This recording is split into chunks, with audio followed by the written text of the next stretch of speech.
हर हर गंगेच्या जयघोषात श्री गंगा गोदावरी जन्मोत्सव सोहळा उत्साहात संपन्न. महर्षी गौतमांच्या पापक्षालनासाठी साक्षात शंभू महादेवांच्या आज्ञेपायी आणि अट्टहासापुढे नतमस्तक होऊन भूतलावर शिवशंकराच्या मस्तकी असलेल्या जटभारांमधून अवतरलेली देवलोकीची सर्वात सुंदर सर्वात ज्येष्ठ देवी अर्थात नदी भागीरथाने आणलेल्या गंगेपेक्षाही वयाने मोठी असलेली गोदावरी गंगा माघ शुद्ध दशमी हा गौतमी गंगेचा प्रकट दिन मानला जातो.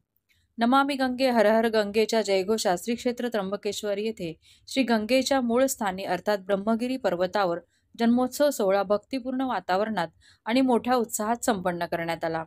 यानिमित्त ब्रह्मगिरी पर्वत शिखरावर श्री गंगेच्या मूळ उगमस्थानी गोदावरीचे वंशपरंपरागत पूजावरी मुळे परिवाराच्या वतीने संजय मुळे यांच्या हस्ते श्री गंगेची अभिषेक पूजा व गंगा पूजन करण्यात आले. पूजेचे पौराहित्य वेदमूर्ती जितेंद्र मुळे, हेमंत निखाडे, हेमंत शिखरे, अतुल मुळे, चैतन्य मुळे, अभिषेक देवकुटे, वैभव लोहगावकर, अक्षय शुक्ल यांनी केले. यावेळी चंद्रशेखर देवरे, गौरव पवार यांचे भाविक मोठ्या संख्येने उपस्थित होते. यानंतर देवीला नवीन पोशाख करून साजशृंगार करण्यात आला. माध्यान्ह काळी जन्मोत्सव सोहळा संपन्न करण्यात आला.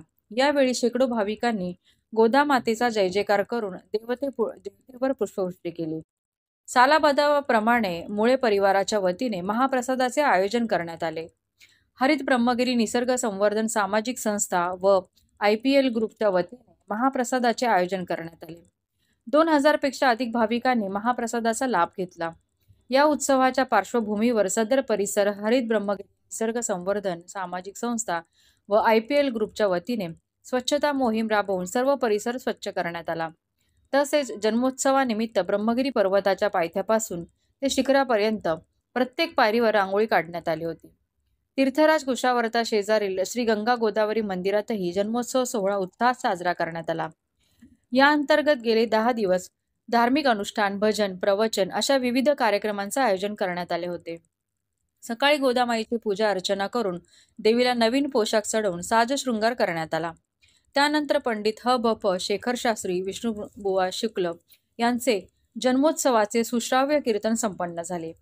यावेळी हार्मोनियमवर योगेश जाधव तर तबल्यावर जगदीश सोनवणे यांनी साथ संगत केली.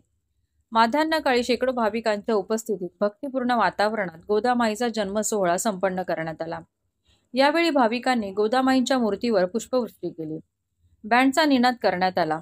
फटाक्यांची आतषबाजी करण्यात आली. ग्रामजोशी पराग मुळे यांनी श्री गंगेची आरती केली. यावेळी गोदामाईला पंचपक्वान्नाचा नैवेद्य दाखवण्यात आला. कुशावर्त तीर्थाच्या ओवऱ्यांमधील प्राचीन गंगा गोदावरीच्या मूर्तीला गंगापुत्र ट्रस्टच्या मंडळाच्या वतीने पंचामृत अभिषेक करून नवीन पोशाख करण्यात आला. राजेंद्र गंगापुत्र यांच्या हस्ते आरती करण्यात आली. देवीला पेढ्यांचा नैवेद्य दाखवण्यात आला. सायंकाळी कुशावर्त तीर्थावर नयनरम्य दीपोत्सव साजरा करण्यात आला. तीर्थाच्या चारही बाजूंनी रांगोळ्या काढून तीर्थाच्या पायऱ्यांवर शेकडो दिवे लावण्यात आले होते. या दिव्यांच्या प्रकाशात कुशावर्ताचे सौंदर्य अजून खुलून दिसले होते. असंख्य भाविकांनी या नयनरम्य सोहळ्याचा लाभ घेतला. यानंतर तीर्थाचे 3 बाजूंनी ब्रह्मवृंदांनी तर उत्तर बाजूकडून आमदार हिरामण खोसकर यांनी गोदामातेची महाआरती केली. हा नयनरम्य सोहळा पाहण्यासाठी ग्रामस्थांसह भाविकांनी मोठी गर्दी केली होती. कार्यक्रम यशस्वीतेसाठी संस्थेचे अध्यक्ष त्र्यंबक भास्कर दीक्षित, कार्यकारिणी सदस्य, उत्सव समिती सदस्य, पुरोहित संघ, गंगापुत्र ट्रस्ट मंडळी, ग्रामस्थ आदींनी परिश्रम घेतले. चंद्रमा पंडित, कबीर न्यूज नेटवर्क, त्र्यंबकेश्वर.